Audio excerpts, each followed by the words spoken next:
percaya atas pembukaan Harvest Studio Cirebon.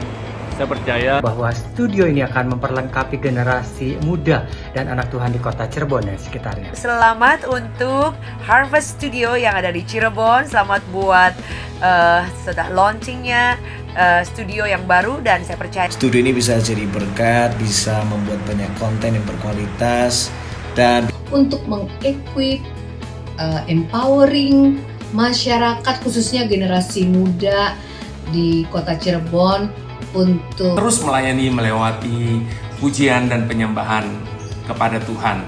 Dan saya percaya studio ini akan jadi perpanjangan tangan Tuhan lebih lagi, menjangkau jiwa-jiwa untuk kemuliaan nama Tuhan.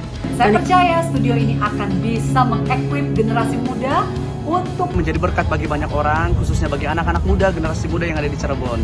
Buat Harvest Studio, saya percaya Harvest Studio akan menjadi berkat untuk kota Cirebon. Dan saya berdoa kiranya Harvest Studio benar-benar bisa menjadi alat untuk bisa meningkatkan kemampuan bermain musik adik-adik semua di Cirebon. Dan biar lewat studio ini akan ada banyak generasi muda yang diberdayakan dan diperlengkapi.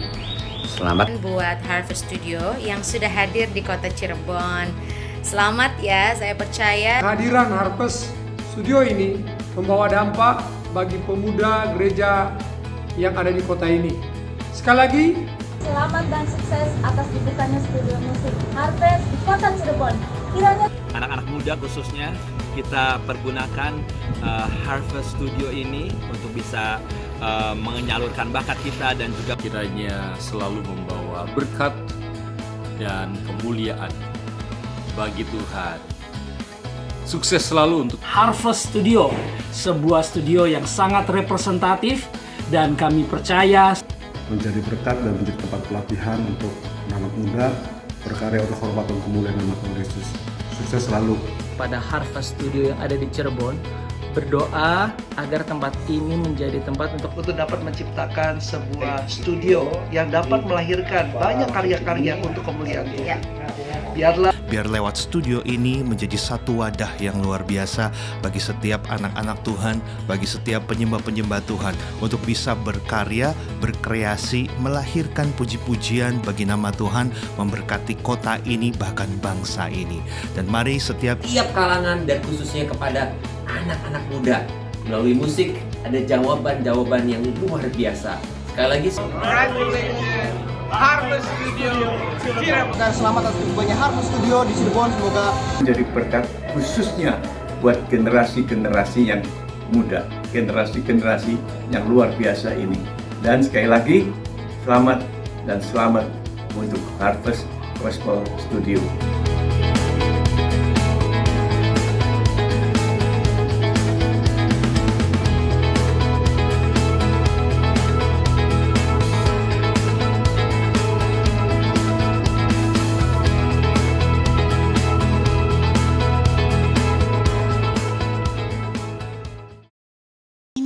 Dibilang kayak gitu, jadi karena mataku sipit, kulit aku putih, ya kan, jadinya udahlah nggak usah berteman sama dia, kamu mah Cina, aku nggak mau temenan sama kamu. Orang Timur, jadi saya nggak diterima karena mata saya gede, nggak sipit.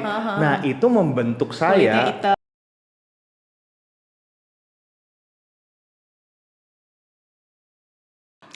Hello Harvester, welcome to Brosis Talk. Jadi ini adalah program podcast pertama dari Harvest Gospel Studio.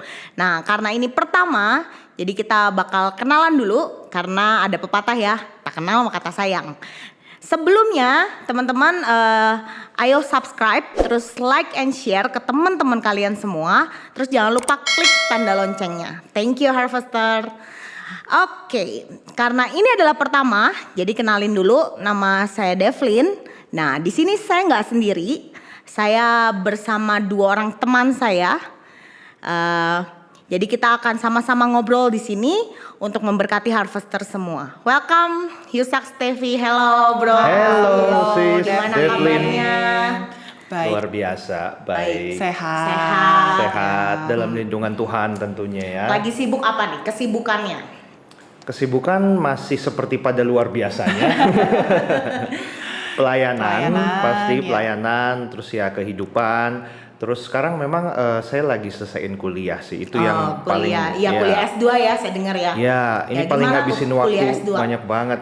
Seru, cuman memang tantangannya karena kalau dulu kan waktu S1 kan kita sekolah aja. Betul. Yang biayain orang tua. Jadi fokus di sekolah kan. Jadi ya udah pokoknya nggak mikirin macem-macem, pokoknya fokus Ya, biar kelar gimana nih. Kelar. Nah, sekarang kuliah iya, terus pelayanan iya, kerja iya. Dan jangan lupa juga kan di sebelah kan ada istri juga. Nah, itu.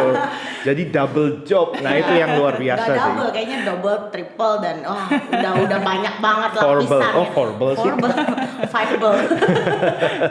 Ya gitulah luar biasa. Ya, terus gitu, biaya sendiri juga ya, itu juga lumayan itu ya. paling penting.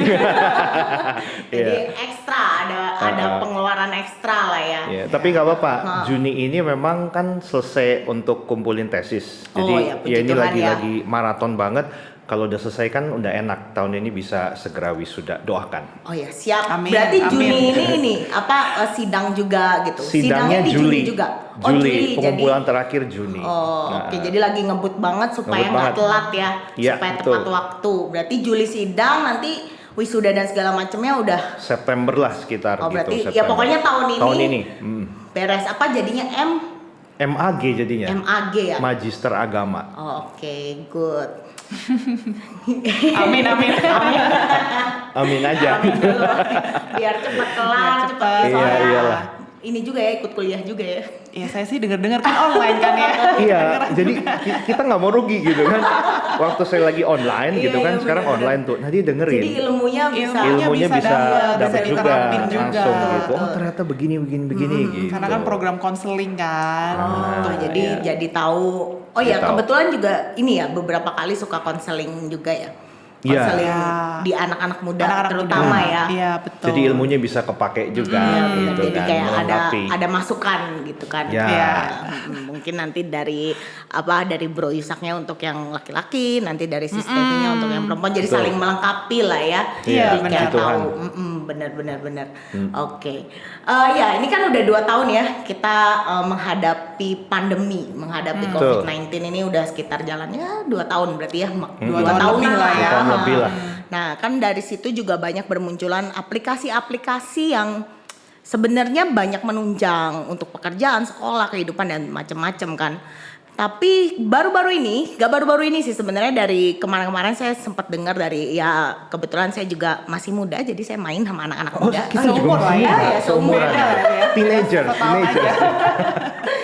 Sempat mereka share tentang ada satu aplikasi yang unik dan menarik menurut saya. Jadi aplikasi itu membuat kita punya dunia baru di luar real life kita. Jadi kita bisa jadi apa aja di situ, bahkan mungkin dalam tanda kutip kita bisa jadi Tuhan atas diri kita sendiri gitu. Seru kalau cuma buat main, cuma buat seru-seruan itu kayak unik ya ini. Jadi kan hal baru yang mungkin mengisi waktu luang karena kita di rumah aja. Ya kalau istilah zaman sekarang tuh gabut ya. Gabut gitu. Gabut jadi bisa ngisi-ngisi kan, kita bisa jadi apa aja di situ, kita bisa kerjanya mau milih jadi apa. Tapi ada sedikit mengkhawatirkannya karena menurut saya sih waktu saya dengar itu saya sebenarnya nggak terlalu tertarik cuma lucu ya, tapi lebih kayak wah ada gawatnya ya. Jadi kita kayak dituntun untuk nih kita bisa loh menciptakan hidup kita sendiri dengan apa maunya kita. Nah sekarang saya mau dengar nih apa menurut Bro sama Sis gimana nih?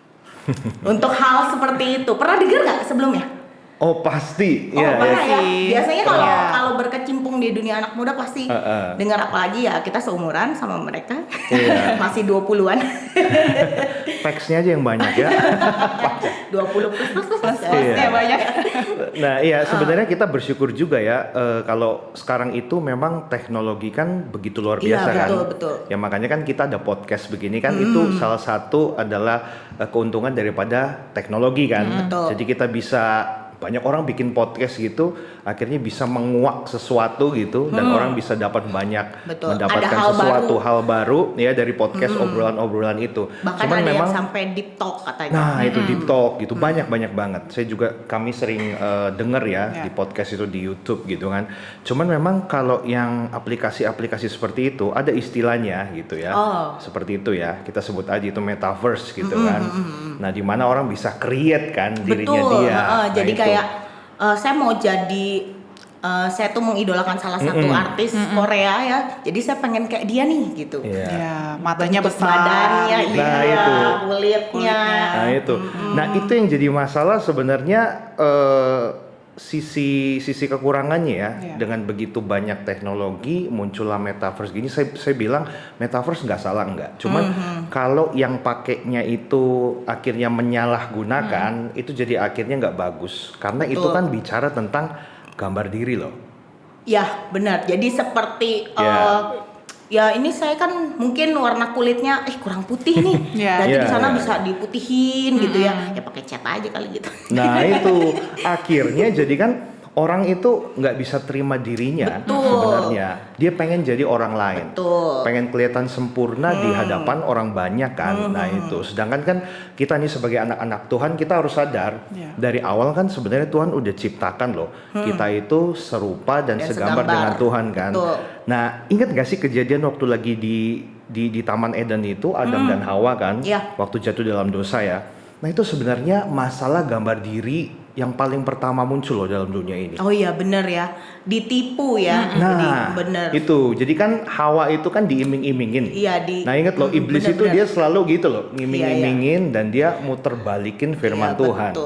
Dan dia bilang kan, enggak kok, kamu kalau makan buah ini, kamu itu akan menjadi seperti Tuhan loh, tahu banyak hal. Nah seharusnya manusia itu sadar gitu ya. Loh kan kita ini diciptakan kan sudah serupa segambar dengan Tuhan dong. Sempurna. Apalagi yang kurang.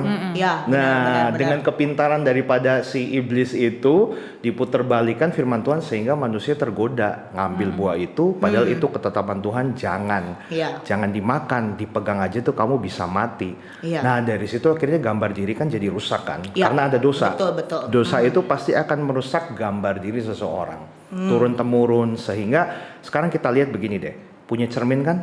Iya. Punya cermin ya? Ada. Ya setiap hari ya, kita pasti bercermin ya.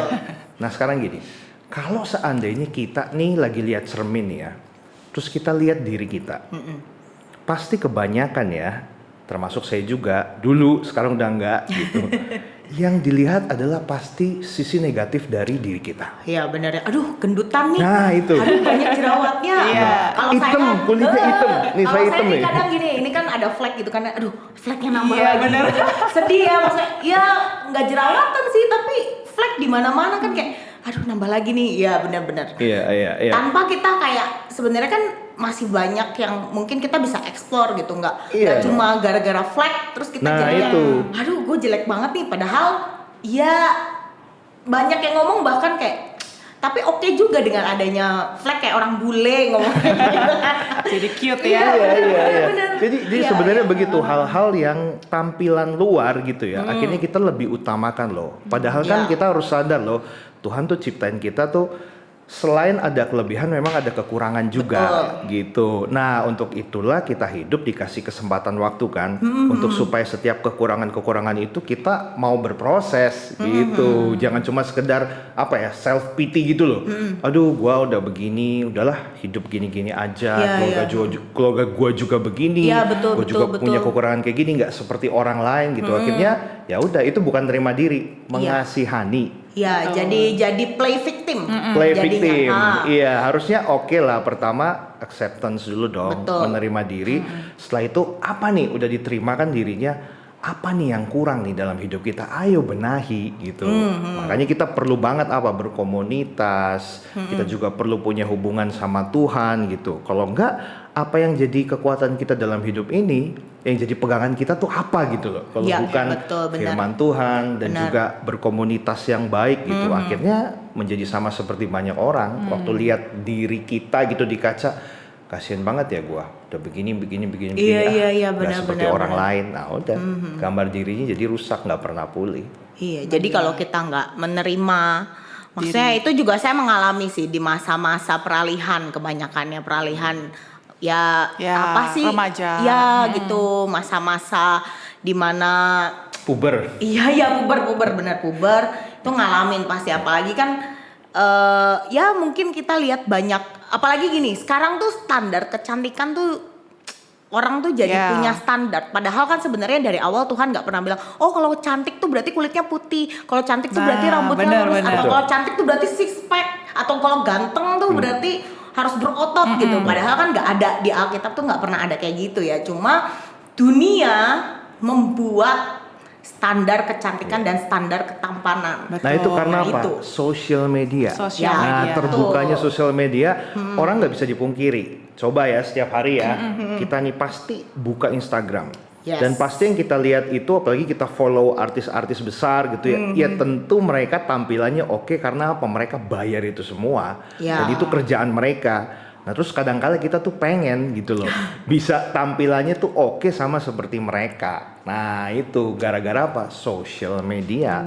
Benar. Itu. Apalagi sekarang marak banget drama Korea kan. Jadi iya benar gak sih? Saya yang mengalami beberapa teman kayak mereka tuh standarnya standar drama Korea itu, standar orang-orang Korea. Oh kalau ganteng tuh berarti harus gini, atau kalau cantik tuh berarti harus gimana. Jadi kayak standarnya itu. Nah itu tuh yang benar, ketika kita menerima diri kita, standar itu pasti udah nggak ada deh. Udah kita ya udah emang kita seperti ini. Salah nggak kita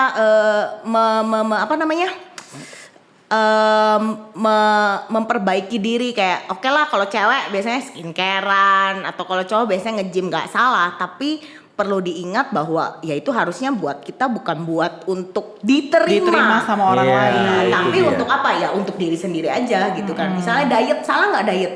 Menurut saya nggak salah. Untuk kesehatan. Iya. Atau biar cari baju gampang. Bener nggak sih?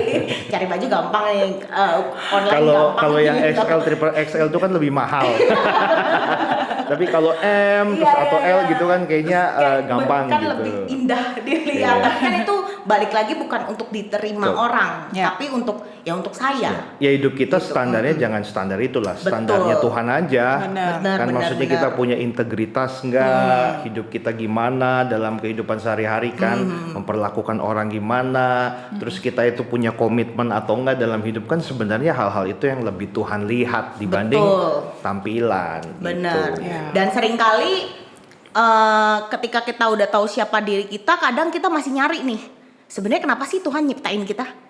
Nah, kayak gitu-gitu gimana nih Kak? Pernah nggak punya pengalaman yang dia ngomong, sebenarnya saya udah terima diri saya tahu kalau saya ya udah emang apa adanya seperti ini, tapi kenapa sih Tuhan masih bertanya tuh?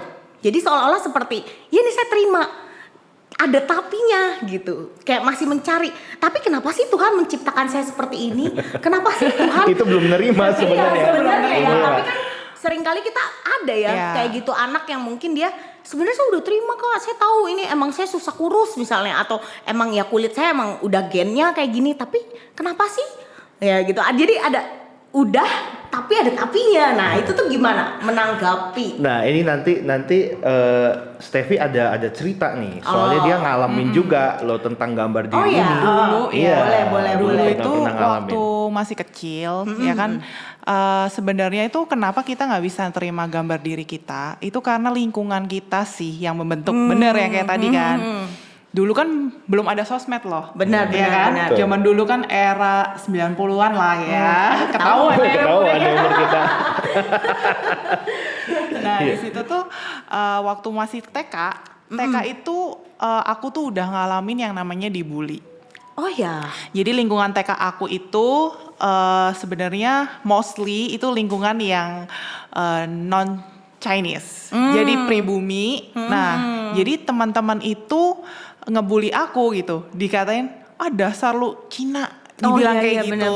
Jadi karena mata aku sipit, kulit aku putih ya kan, jadinya udahlah nggak usah berteman sama dia, kamu mah Cina, aku nggak mau temenan sama kamu. Aduh, itu dari kecil udah digituin loh. Jadi dari situ aku nganggep bahwa mata sipit nih salah nih.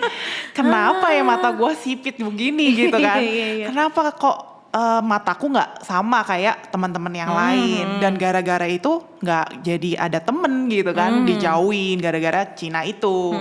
Nah pada saat itu nggak bilang ke orang tua tuh kalau ngalamin bully seperti itu gitu Mungkin kan. belum ngerti juga kali Belum itu ngerti. bully ya. Cuma Iya, benar. ya namanya anak TK. Namanya nggak anak ngerti TK karena kayaknya kan bully-bully. di era itu mungkin masih ya itu tabu tadi lah ya. dan ada standar. Ada Jadi mereka standarnya. punya standar bahwa kalau mau teman sama kita nggak boleh sipit. Iya, itu. Gitu ya. Malah balikan ya. Nah ini lucunya makanya kenapa kita bisa jadi suami istri loh. Ini nggak secara kebetulan. Iya, jadi gara-gara Kebalikannya. Jadi gara-gara hal itu, jadi kayak mindset aku tuh kayak sipit nih salah nih jelek gitu ya. Orang sipit tuh jelek gitu. Jadi pengennya nanti next kalau punya Iya. pacar atau next punya pasangan Nggak mau yang sipit. jangan yang sipit gitu Nah, ya. itu. ke bawah ya. Iya. Makanya dapetnya yang belok kan. Iya. Bulu matanya lentik gitu. Nah kebalikan dari saya loh. Nah Oh, iya? saya itu kan mama saya kan Chinese. Tapi papa saya itu kan dari Timor nih. Ya, jadi udah campur kan Campuran. sebenarnya. Nah, sedangkan keluarga kita itu mostly kebanyakan kan Chinese. Oh, Jadi kalau pas lagi kumpul gitu keluarga Iya, ya, iya. terus kita datang gitu, terutama saya gitu kan. Kamu bukan Chinese digituin. Kamu mah orang Timor. Jadi saya nggak diterima karena mata saya gede. Nggak sipit. Nah itu membentuk saya. Ya kulit juga hitam kan, kayak saya hitam gini gelap lah. Iya. Jangan body shaming. Iya. Jadi akhirnya waktu lagi sekolah gitu-gitu saya ngelihat kan mostly teman-teman saya Chinese juga. Jadi kebalikan dari dia nih gitu. Iya. Nah justru saya jadi aduh kok mata saya gede, kulit saya itu nggak terlalu putih ya. Saya pengen dong Tuhan gitu loh. Saya sampai begitu. Liburan gitu. Oh iya, sampai begitu. Saya sampai begitu. Cowok loh, karena saya pengen putih. Nah bayangin tuh gambar dirinya tuh belum bisa diterima kan. Iya, benar. Pengen putih, udah begitu akhirnya kan bertahun-tahun capek sendiri gitu Benar, kan. karena nggak putih-putih ya. Ya, Iya. bagian gimana ya, guys? Sampai akhirnya waktu itu yaitu penuh dengan proses ya. Ya, Jadi betul. waktu demi waktu saya ikutin banyak sesi tentang penerimaan diri, gambar diri, terus juga waktu itu pacaran juga sama dia, kita banyak ngobrol dan sampai akhirnya di satu titik saya belajar untuk terima diri apa adanya. Ya memang saya nggak putih-putih banget, saya nggak sipit-sipit banget. Nah dia selalu ngingetin, justru tuh mata yang agak gede tuh bagus loh gitu. Kalau sipit-sipit banget, kalau ketawa nanti nggak kelihatan gitu kan. Nah, kadang di ini loh dibercandain kalau ketawa nanti ditinggal temennya nggak kelihatan. Itu saya banget. Oh iya, ya. Pengalaman pribadi itu. Mungkin kelihatannya lucu tapi kadang kalau itu suasana hati menyedihkan lagi, loh. iya. Iya. Kadang kan mungkin nyakitin. Iya, ya kan? Gitu banget, benar. betul. Nah itu kan yang kita lihat realitanya kan begitu. Makanya kan ada aplikasi-aplikasi gitu supaya apa kita tuh bisa create diri kita Ya, semau kita, betul. Jadi- matanya digedein Iya, gitu kan, benar. mukanya sedikit mungkin dilonjongin, ditirusin. Iya, Nah iya. padahal itu bukan kita. Jadi sebenarnya kalau kita sering lakukan hal itu, kita lagi hidup di dunia yang nggak nyata loh. Padahal kan Iya. kehidupan yang sebenarnya tuh sekarang kayak gini loh, lagi ngobrol, terus benar, gimana benar, sih benar. saya memang nggak terlalu putih makanya butuh sinar-sinar kan sini. Iya, biar Biar kelihatan putih gitu ya. Gitu. Benar. Jadi kita kayak nggak bisa melihat yang suatu yang positif dalam diri kita ya karena ketutup Iya. tuh. Jadi kayak Betul. seolah-olah kayak ketutup sama cuma gara-gara kurang putih, tapi jadi kayak ketutup semua potensi yang ada. Padahal suaranya bagus kan? Iya. Lo bener lo suaranya bagus. Terus mungkin pembawaannya gimana kan? Jadi Nah, itu kayak bener. seperti tertutup ya. Itu juga kan selain daripada mata sipit, tambah lagi body shaming lagi. Jadi saya kan memang tubuhnya bongsor. Jadi ketika remaja itu memang badan saya lebih besar, besar. daripada teman-teman yang lain, tinggi. gitu. Iya lebih kan, tinggi, lebih tinggi, gitu ya. kan. Jadi sering dikatain tuh, wah lemari 2 pintu. Iya, muka besar, kepala besar. Wah, itu udah jadi makanan sehari-hari. Nah, gara-gara itu saya tuh sempet ngalamin yang namanya minder ya, nggak pede. Nah, suatu ketika itu pernah tuh ya, guru aku tuh bilang gini, Steffi, kayaknya kamu cocok deh jadi ketua kelas ya pada saat itu ya, sama komandan upacara tuh waktu itu, karena kan badannya gede, tegap gitu ya. Terus ya lumayan lah rajin gitu di sekolah. Nah, tapi gara-gara latar belakang aku yang bikin minder itu kayak enggak lah, aku orangnya sipit terus gede kayak sering dikata-katain, jadi malu. Akhirnya jadinya udah lebu, yang lain aja jangan saya gitu kan. Nah, padahal setelah itu memang pas nolak tuh emang lega sih kayak untunglah bukan aku gitu kan. Akhirnya tapi nggak lama kemudian tuh sempat nyesel gitu. Ya kenapa ya nggak diterima, soalnya itu kan bagus banget buat belajar kepemimpinan gitu kan, jadi ketua kelas gitu kan. Jadi sempat nyesel, itu kan kesempatan yang bagus untuk aku explore diri gitu. Dan hal itu kebawa sampai dewasa, akhirnya jadi pribadi yang tertutup. Iya, nggak mudah bergaul sama orang, jadi kayak lebih milih-milih temen. Jadi bukan orang yang tipe yang intim gitu kan, nah lebih menutup diri. Padahal ya itu banyak potensi-potensi yang mau Tuhan pakai gitu di dalam diri kita untuk kita jadi terang kan buat orang lain gitu. Jadi jangan lihat yang sekarang gitu. Sekarang kan dia ngomongnya lancar banget gitu kan. Di komunitas anak muda gitu kan, bisa nyanyi bareng. Iya. Dulu benar-benar tertutup banget, waktu kita pacaran pun butuh proses gitu, termasuk saya juga diproses. Jadi makanya good combination gitu. Tuhan tuh nggak pernah salah. Tuhan dua-duanya diasah yang gitu. diperlukan oleh seorang Yusuf dan yang diperlukan oleh seorang Steffi. Dan juga seorang Devlin. Ini yang ngedenger tolong ya dicatat tolong ya. Iya benar. Jadi kan kalau misalkan saya tuh ya dulu tuh pokoknya saya itu tipe yang di belakang layar. Saya sempat ngomong ke dia ya waktu masih pacaran, pokoknya aku tuh tipe yang di belakang layar, jangan samain kayak kamu. Kalau kamu mah orangnya depan panggung nih, orang panggung gitu. Jadi kita beda gitu.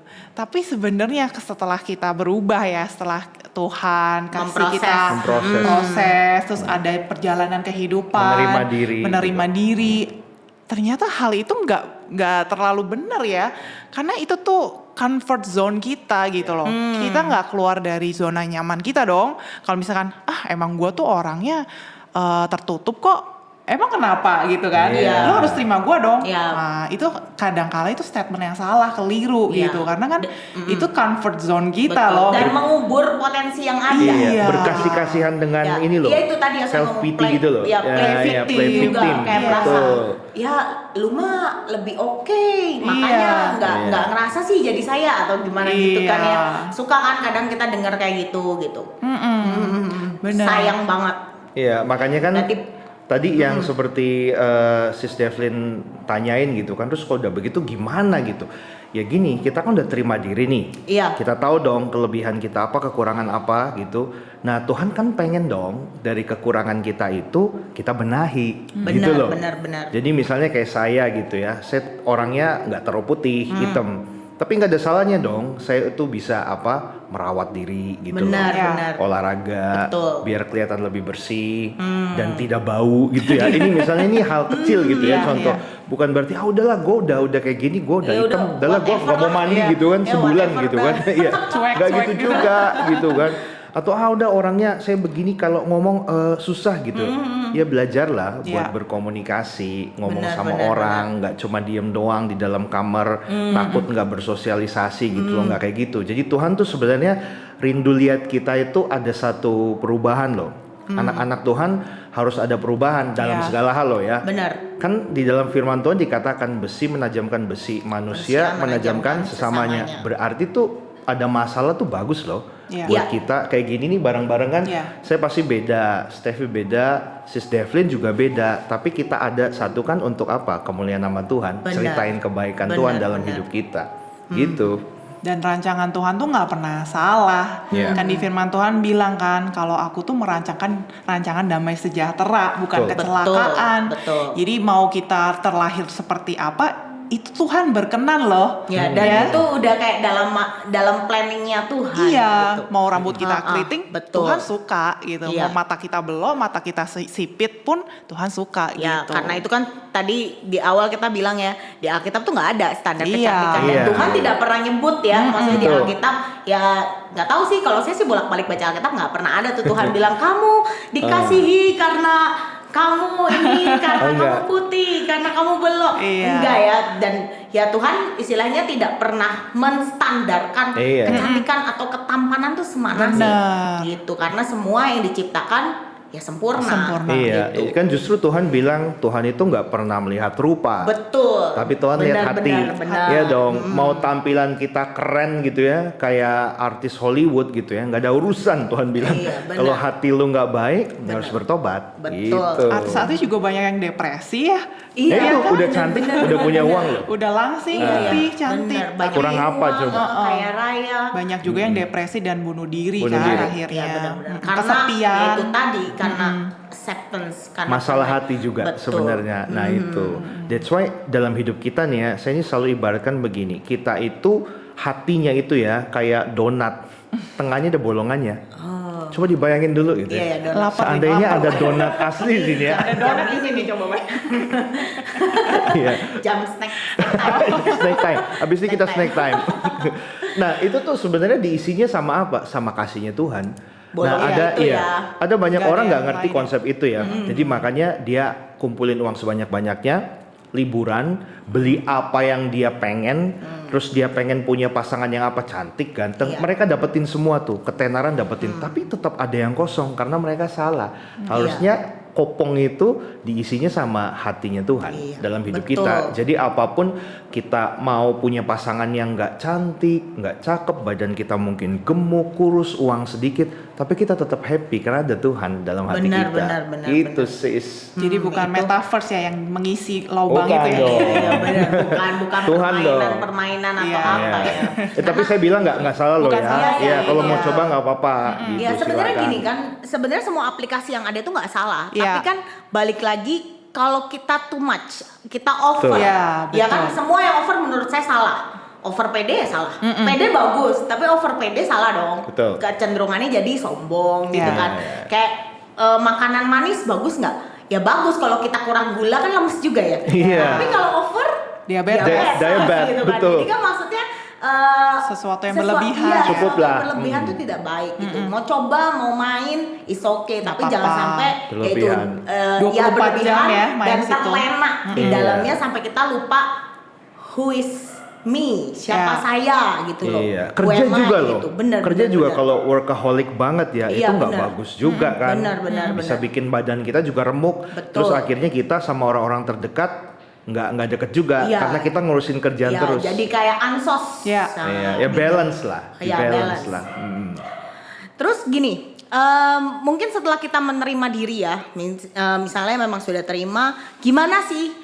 Pernah punya pengalaman gak ini bro dan sis tentang anak yang mungkin dia sudah terima, tapi tuh dia dapat perlakuan mungkin dari orang tua atau ya terutama orang tua ya di keluarga kan kadang ya saya nggak bilang saya nggak lagi menyoroti tentang parenting, tapi kadang ada beberapa orang tua yang mungkin dia seperti toxic ke anaknya.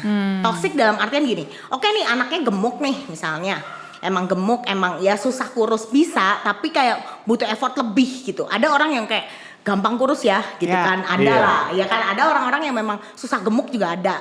Cuma ada orang tua yang kadang pengen anaknya tuh, terutama perempuan misalnya, pengen cantik, pengen langsing gitu loh. Jadi dia push too hard. Jadi kayak pushnya tuh kenceng banget ke anaknya sampai akhirnya dia bilang, saya tuh sebenarnya sudah terima. Ya memang saya begini, ya emang susah kurus gitu. Saya mau makan sedikit juga rada ya kurusnya tuh susah memang. Perlu effort yang lebih. Napas aja naik berat badan. Iya benar. Gitu. Tapi kan ada orang tua yang kadang memang itu baik ya. Orang tua pasti kan pengen yang terbaik buat anaknya. Tapi gimana sih cara menyikapi gitu loh. Karena kan ada di Alkitab jelas kita harus tunduk sama orang tua kan. Istilahnya memang setiap orang tua pasti menginginkan yang terbaik buat anaknya. Nah, ini cara kita mungkin sebagai seorang anak menyikapi sikap atau perilaku orang kita yang mungkin sepertinya toksik gitu loh. Nah ini dua-duanya kena. Pertama orang tuanya dulu harus di-counseling. Bagaimanapun Anda sebagai orang tua itu Anda lahir lebih dulu loh. Benar. Anak Anda itu kan lahir setelah Anda gitu loh. Jadi kita nggak bisa nuntut seorang anak itu untuk melebihi standar yang kita punya. Nah kita harus bedah dulu nih pertama dari orang tuanya ya. Memang ada nggak banyak sih sebenarnya beberapa kasus yang memang entah itu berkaitan dengan penyakit ya di dalam tubuh anak itu ya. Ada yang memang terlahir kayak gitu, jadi badannya itu besar dan susah kurus, itu ada istilah medikalnya gitu. Tapi ada juga begini, itu sebenarnya kesalahan dari pola daripada orang tua itu sendiri. Daripada waktu anak itu kecil sampai gede, kita kan nggak tahu gimana cara ngasih makannya. Mungkin over vitamin juga gitu ya. Makanannya kan mungkin apa aja dikasih. Betul. Masih kecil nggak apa-apa gitu. Tapi ingat loh, makanan-makanan zaman sekarang itu saya mau katakan itu hampir semuanya itu junk food semua loh. Jadi bahaya banget, krim gitu kan. Makanya jangan heran gitu umur-umur belasan bahkan baru 20 gitu ada yang udah kena serangan jantung, kolesterolnya tinggi, itu karena dari apa? Makanan gitu. Nah itu harusnya sebenarnya dari pola itunya dulu tuh diubah. Dan yang pasti orang tua ingat, anak itu kan pemberian Tuhan kan. Benar. Nah sebagaimanapun keadaan daripada anak itu ya, kita harus belajar untuk terima loh. Dulu tuh saya lahir prematur loh Flynn.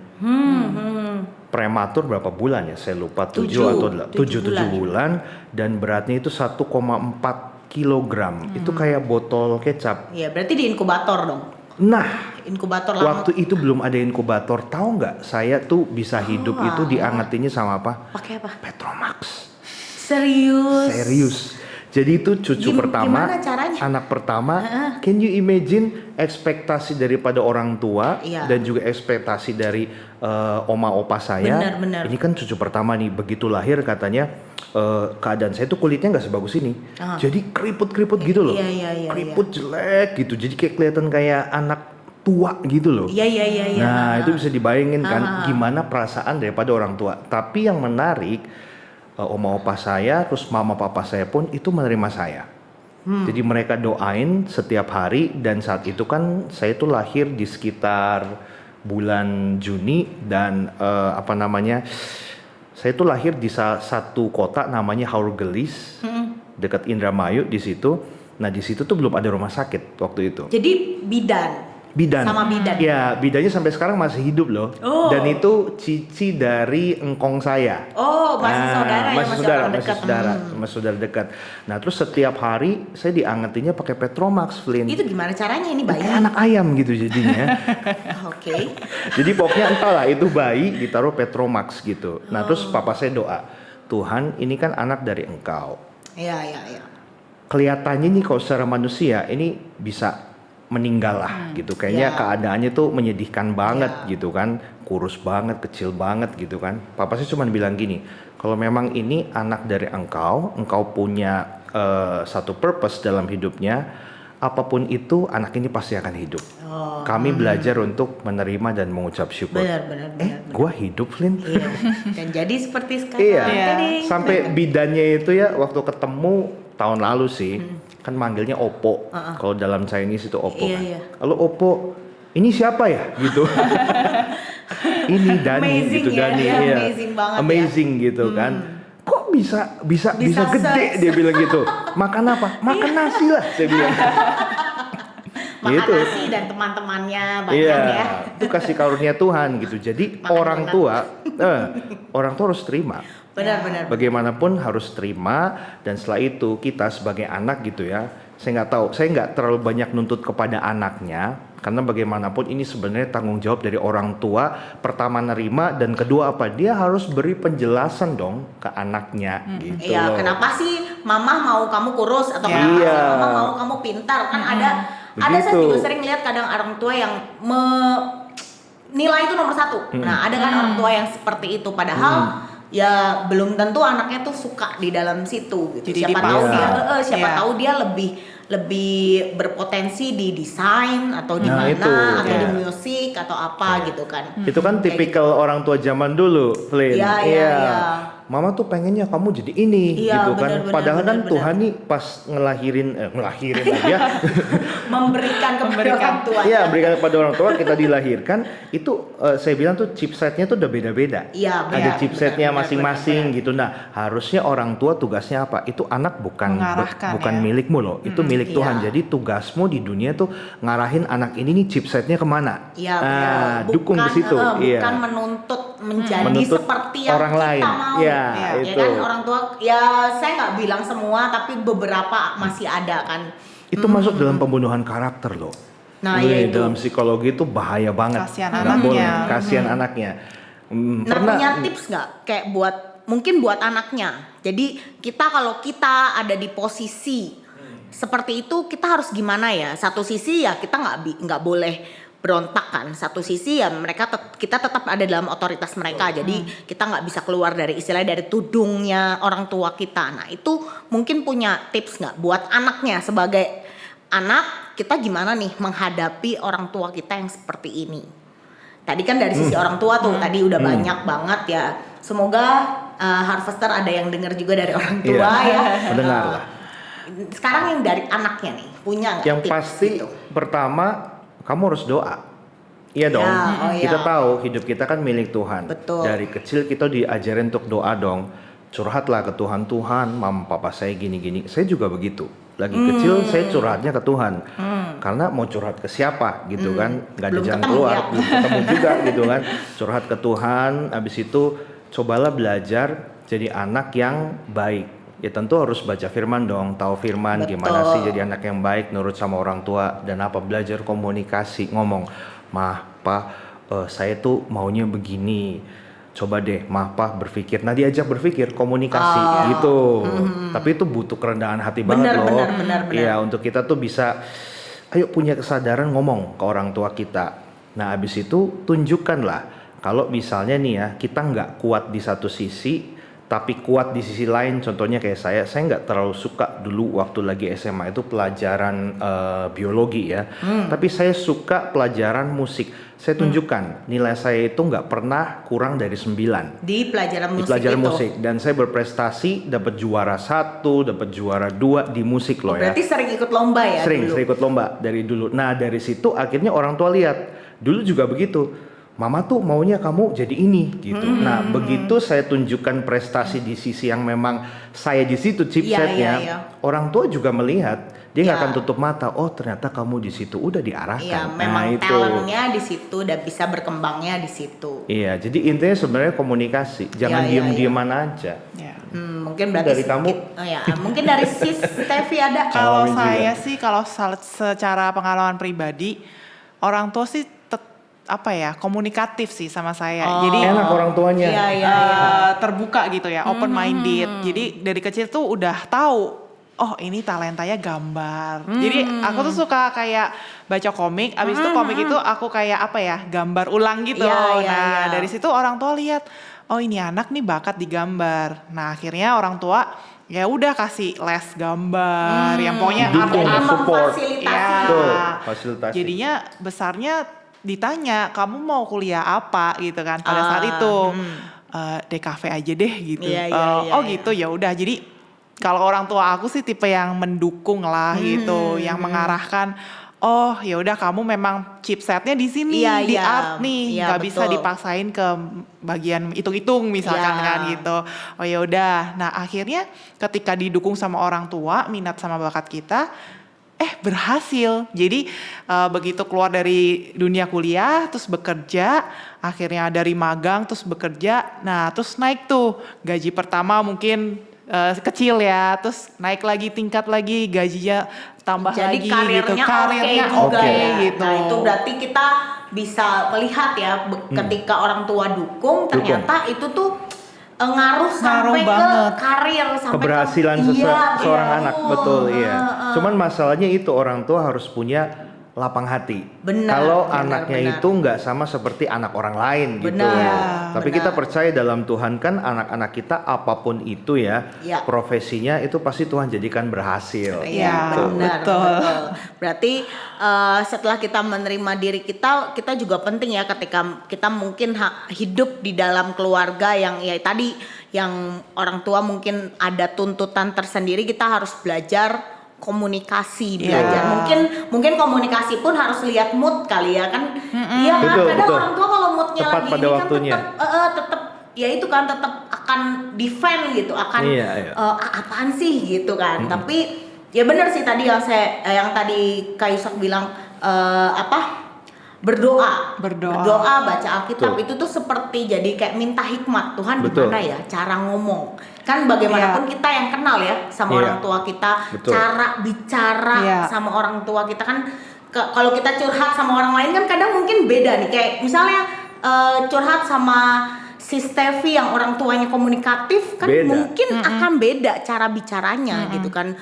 Jadi ya benar, itu berdoa tuh nomor 1, minta hikmat gitu ya. Tuhan gimana sih cara ngomong nih sama mama, gimana sih cara ngomong nih sama papa supaya kena di hatinya, supaya ketika ngomong tuh nggak salah, nggak yang malah bikin jadi tambah nggak dukung gitu. Benar-benar. Karena kan Oke. kita butuh kuasa campur tangan Betul. Tuhan kan. Betul. Kan orang tua kita yang ciptain Tuhan. Iya, Dia yang betul. tahu. Jadi kita butuh Tuhan untuk menyelesaikan masalah kita gitu benar kan. banget. Benar Iya, banget. benar dan banget. dan kebiasaan daripada orang-orang kita budaya timur gitu Ya, Indonesia, orang tuh nggak enakan. Benar. Jadi apa-apa dipendam, udah Iya. yang penting orang tua senang. Sedangkan Iya, kita iya, perlu juga loh benar-benar. ngikutin budaya barat. Mereka itu terbiasa untuk mengutarakan perasaan Iya. pikirannya. Makanya kan benar. seorang anak ngomong ke orang tua tuh nggak pakai, kadangkala nggak pakai pahma lagi ya. Iya, Langsung pakai. ngomong misalnya namanya Mike, Mike, can we talk gitu Iya, kan. benar, Jadi benar. langsung Wah, namanya. Di sini kurang ajar banget Gitu kamu ya. kan. Dan dia bisa terbiasa untuk ngutarin perasaannya. I don't like this, misalnya saya nggak Iya. suka ini. Nah, Iya. kita tuh harus belajar komunikasi. Iya, benar, gitu. benar, Orang-orang benar. kita harus belajar. Ya, oke, ini seru banget nih pembicaraan kita hari ini. Iya. Terima kasih banget buat insight-insightnya. Sama-sama. Semoga Harvester ya, semoga dengan pembicaraan kita ini ada sesuatu yang terbuka, yang Amen. baru. Mungkin saya mewakili tadi ada anak-anak yang mungkin hidup di dalam orang tua yang mungkin otoriter. Kan ada ya, dia merasa aduh otoriter banget nih orang tua saya, kalau A ya A, nggak bisa nih ke B nih, agak susah banget, kayak perlu kasih karunia Tuhan. That's why butuh berdoa, butuh baca Alkitab, butuh mendekatkan diri sama Tuhan gitu. Nah, semoga dengan pembicaraan kita nih, Bro Yusak dan Sis Steffi, para Harvester, ada sesuatu yang terbuka, ada sesuatu yang memberkati. Saya berharap bahwa ini podcast pertama kita bisa memberkati Harvester semua. Next podcast kita mungkin akan dengan narasumber yang lebih luar biasa lagi, dan kita akan cari topik yang luar biasa lagi yang pastinya akan memberkati Harvester semua. Jangan lupa untuk subscribe, terus like and share, terus diklik tanda loncengnya supaya ketika ada podcast baru ada nih notificationnya. Oh, ada podcast baru dari Harvest Gospel Studio ini. Oke, mungkin sekian ya. Kita masih banyak sih, cuma Iya. Waktu Iya, ya. nggak berasa ya. Kita pasti Next, ngobrol next. lagi, nggak berasa ya Pasti. kita ngobrol. Dan terima kasih buat Bro Yusak dan Sis Sama-sama. Steffi untuk Sama-sama, insight-nya, Sis. untuk kita ngobrol nih, asik banget. Nanti next mungkin bawa donat. Oh iya, kopi ya. Iya, iya, benar, nanti Terus lain kasih gambar Tuhan gitu. donat ya, kayak gini ya. Tuhan. Gitu. Boleh. Ya, nanti next kita ngobrol-ngobrol lagi, dan see you.